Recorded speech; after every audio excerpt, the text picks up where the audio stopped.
officer in the Marines, and in support of Iraqi freedom. In 2004, he was injured, and I'm going to just let him talk about that a little bit more. John?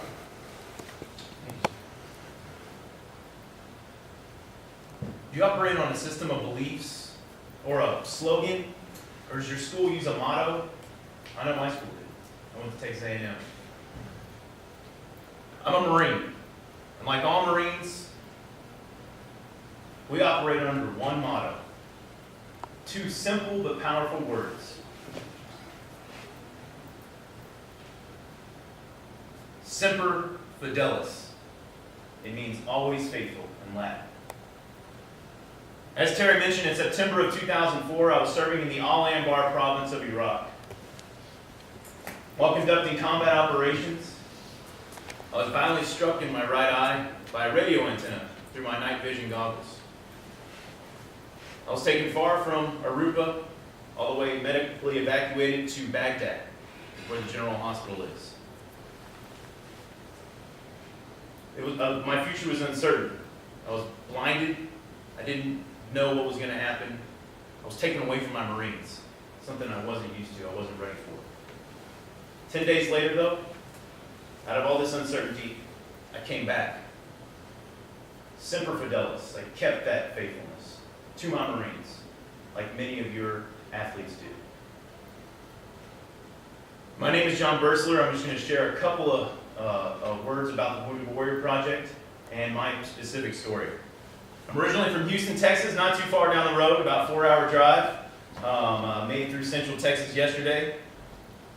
It's where I joined and enlisted in the Marine Corps in the late 90s. I learned a lot as a Marine. Learned a lot about working with other people. Learned a lot about being a leader. Learned a lot about yourself when you go through stuff like that. It's a good experience.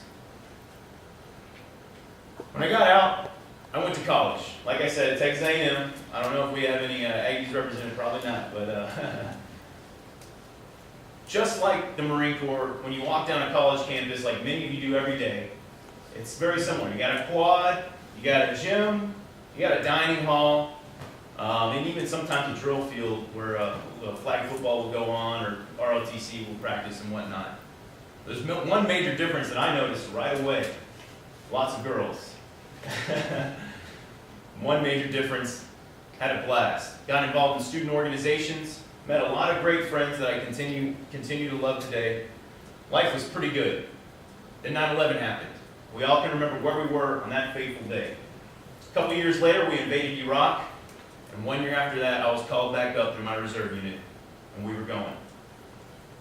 It's exciting as an infantryman.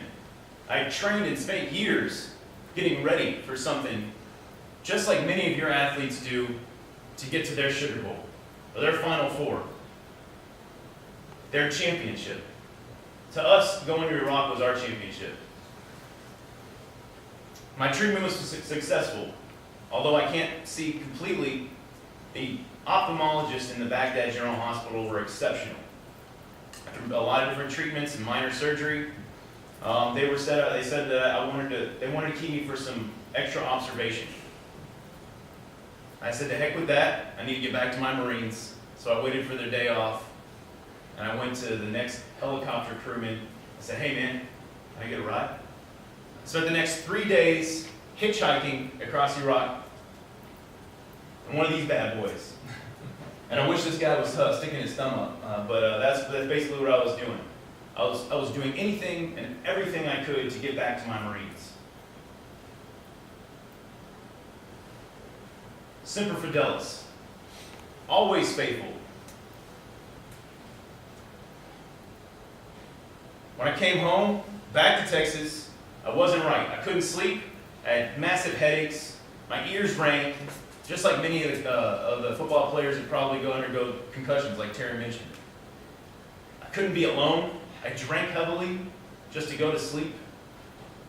I couldn't reconnect.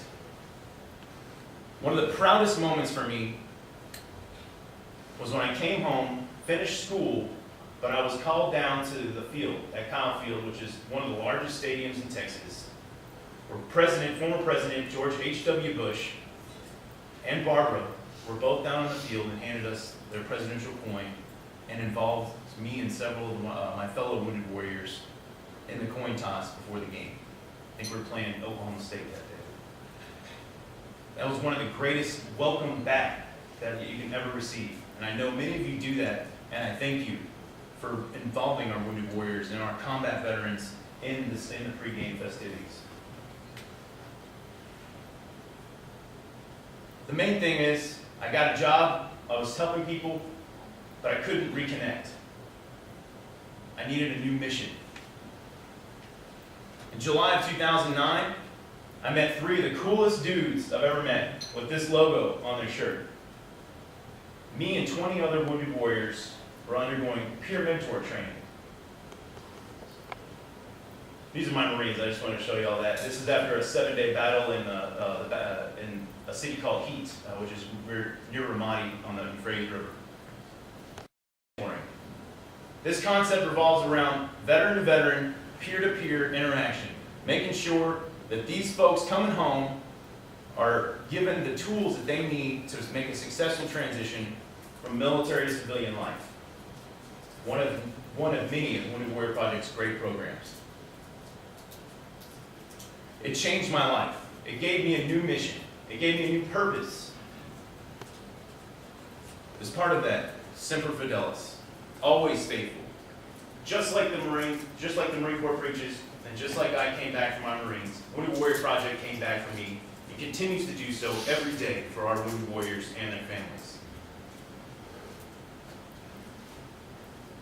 We're going to talk a little bit, and the best thing about Wounded Warrior, I love this logo because it says so much. Both of these guys with me were Navy corpsmen. And if you don't know what a Navy corpsman does, they're medics. Combat trauma.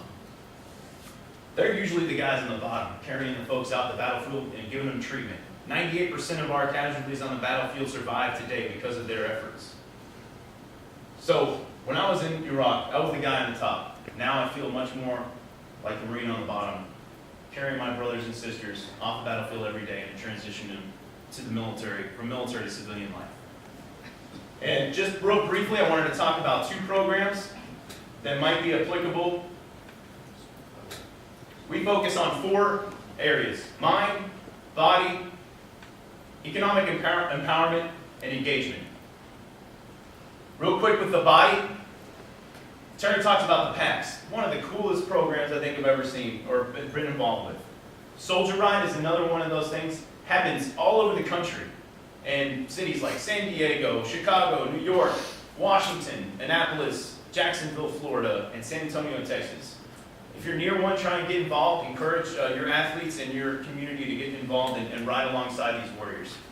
The physical health and wellness, one of those programs is adaptive sports. We encourage our Wounded Warriors when they're in Walter Reed Army Hospital in Washington or Bethesda Naval Hospital in Washington, on their weekends to come out and ski with us in Aspen, Colorado. Many of them have never skied before they even got hurt, but now they're able to. They're getting in the chair, or they get the assistance and the direction that they need to make that happen. It builds their confidence back up, and it challenges them to get back out there and try new things. A lot of what we do with the mental and muscle kind of programs is adaptive basketball, sitting volleyball, wheelchair rugby, wheelchair soccer, a lot of the similar programs that the NCAA offers across the country. And one more thing about the economic empowerment. The Warriors to Work program is vitally important. That's one of the things that I used. Basically, you're lined up with a consultant that will transition your military skills and experience to that of the civilian world. A lot of us we use a lot of acronyms and jargon that a lot of civilian employers don't understand. So this tool, so to speak, is critically important, especially when you think about the recent Bureau of Labor Statistics issued about 15% unemployment for our returning veterans.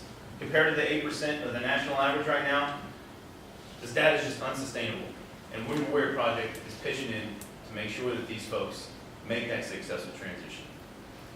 Terry's going to come back up and talk a little bit more about it, but I just wanted to encourage you to pick up that brochure that you were given earlier and take it home, share it with a friend, share it with a family member, learn more. I encourage you to learn more about Wounded Warrior Project. Always more information can be found on our website, woundedwarriorproject.org. And just like the Wounded Warrior, like I said, much like I came back from my Marines, the Wounded Warrior Project came back for me and continues to do so for our families every day. So the mission continues with you. Welcome to the Wounded Warrior Project. Thank you.